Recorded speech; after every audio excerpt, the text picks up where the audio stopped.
Japanese swords, and the sounds of nature.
The gentle murmur of a brook, the whispering of the trees in a forest, the relaxing rhythm of the waves on a beach.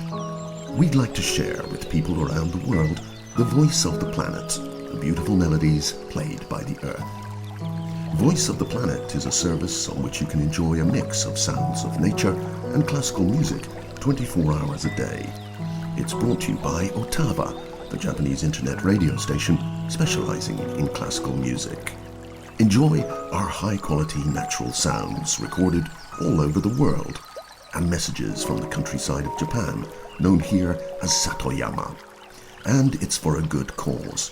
Part of Otava's fee is donated to restore the nature of disaster-hit Fukushima and the endangered habitat ecoregion of Yakushima. Please search for us on Voice of the Planet Tokyo.